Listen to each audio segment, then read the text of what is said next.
Inilah Injil suci menurut Santo Matius.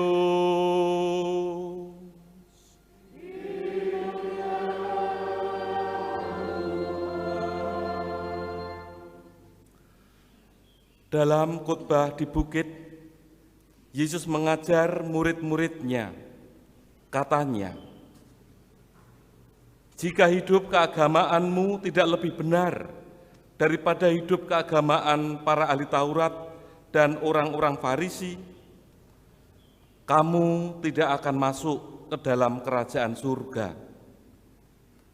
Kamu telah mendengar apa yang difirmankan kepada nenek moyang kita, jangan membunuh. Siapa yang membunuh harus dihukum. Tetapi aku berkata kepadamu, setiap orang yang marah terhadap saudaranya harus dihukum. Kamu telah mendengar firman, jangan berzina.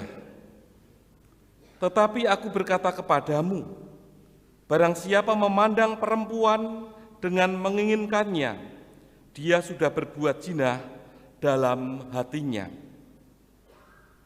Kamu telah mendengar pula apa yang difirmankan kepada nenek moyang kita, jangan bersumpah palsu, melainkan peganglah sumpahmu di hadapan Tuhan.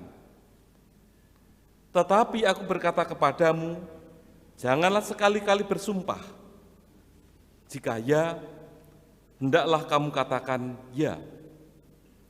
Jika tidak, hendaklah kamu katakan tidak.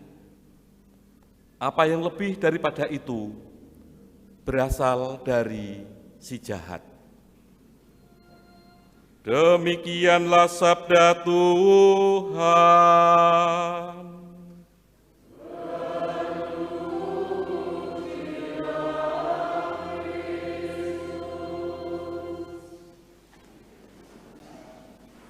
Para suster, ibu, bapak, saudara-saudari yang terkasih,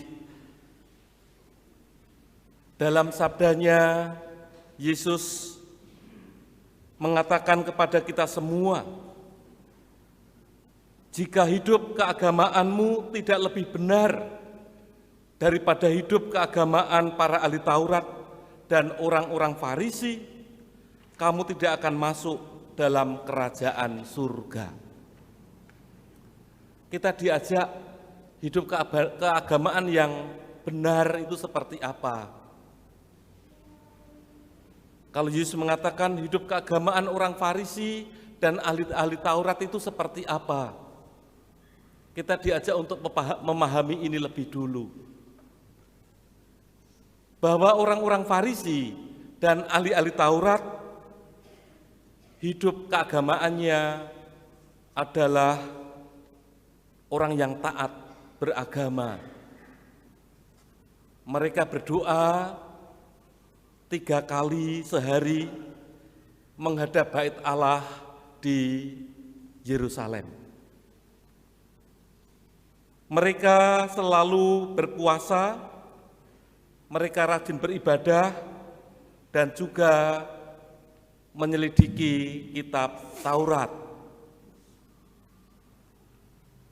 Mereka sungguh, ahli Taurat dan orang-orang Farisi pada hari Sabat tidak bekerja, karena tertulis dalam kitab Kejadian, pada hari ke-7 Allah berhenti dalam penciptaan, maka mereka pun juga berhenti untuk bekerja. Jadi mereka ini orang-orang yang radikal. Tetapi persoalannya adalah mereka mentaati hukum Taurat. Hukum Taurat, kitab Taurat itu ada. Kitab Taurat ada 5. Kejadian, Keluaran, Bilangan, Ulangan, dan Imamat. Mereka hafal kitab Taurat ini dan semua pernik-pernik peraturan mereka taati. Kalau mereka beribadah 3 kali sehari dan selalu berdoa, harus menghadap bait suci yang ada di Yerusalem,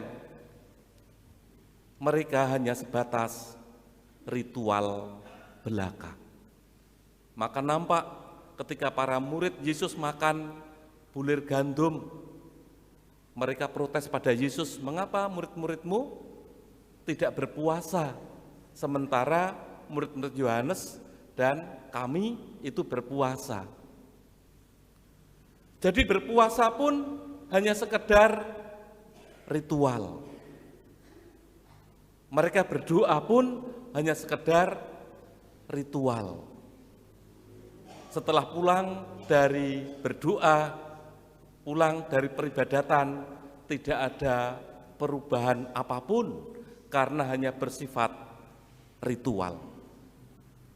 Maka kalau Yesus mengatakan kepada kita semua, supaya hidup keagamaanmu tidak lebih benar, artinya kita diajak untuk lebih benar dalam beribadat. Mungkin ada tataran dalam beribadat itu.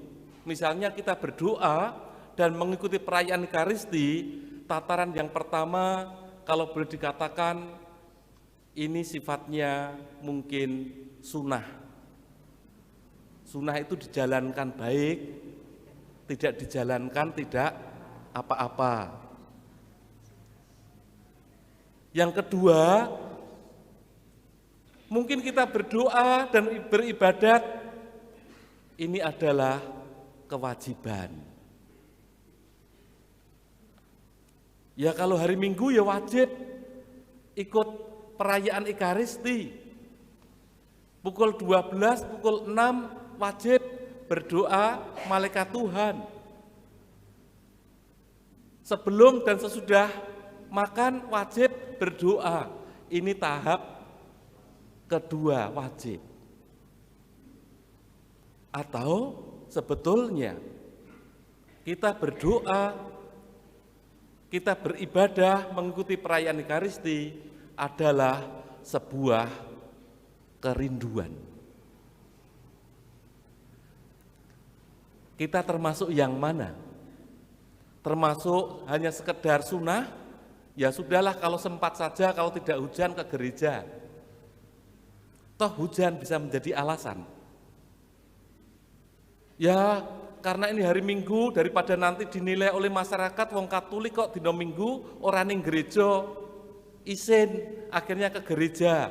Ini hanya tahap tataran kewajiban, takut dinilai.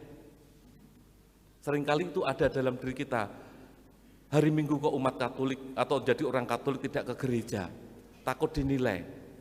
Tetapi apakah kita mengikuti perayaan Ekaristi dan doa ibadah adalah sebuah kerinduan karena kita ini adalah orang-orang yang dicintai oleh Tuhan. Ini yang mesti terus kita murnikan sebagai orang beriman. Tuhan itu adalah kekasih kita, boleh kita gambarkan seperti itu. Kalau seorang kekasih selalu pengen berjumpa, apakah memang Tuhan sudah menjadi kekasih kita, sehingga kita mempunyai kerinduan untuk terus berjumpa dengan Dia? Ataukah sekedar, ya karena kita takut nanti berdosa, maka saya akan pergi ke gereja. Takut dinilai oleh masyarakat, maka saya pergi ke gereja untuk ikut Ekaristi. Ini baru tataran kewajiban. Maka kita diajak dalam merayakan Ekaristi, dalam peribadatan, dalam doa-doa yang kita buat sebagai orang beriman lebih menjadi sebuah kerinduan bagi kita semua. Yesus mengajak kita semua untuk menjadi orang-orang yang mempunyai prinsip dan juga menjadi orang-orang yang unggul. Ya jelas, siapa yang membunuh itu dihukum jelas. Tetapi Yesus mengatakan tidak hanya membunuh, yang marah pun harus dihukum. Bukan yang sekedar berzina, tetapi Yesus mengatakan dalam bacaan Injil hari ini, memandang perempuan dengan menginginkannya, itu juga sudah masuk perzinahan dalam hati. Yang dicari apa? Yang dicari bukan sekedar hukumnya mengatakan seperti ini, tetapi sumber. Kalau orang membunuh harus dihukum, sumber membunuh itu apa? Sumber membunuh itu adalah marah.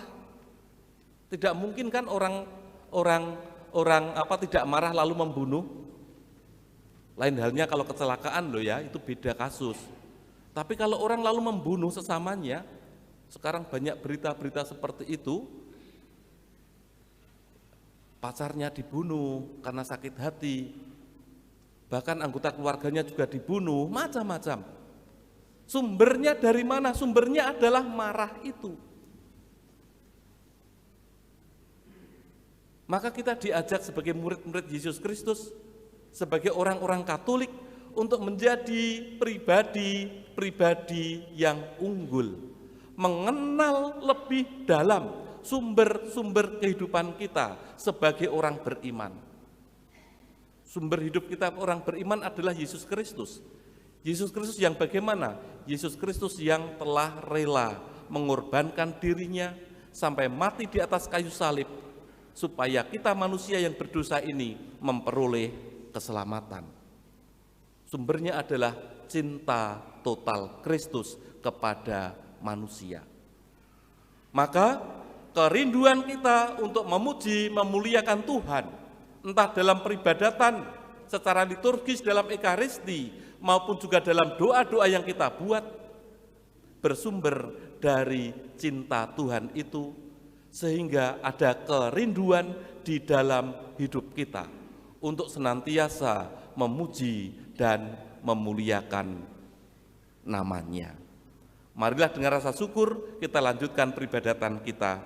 Kemuliaan kepada Bapa dan Putra dan Roh Kudus. Kita bangkit berdiri.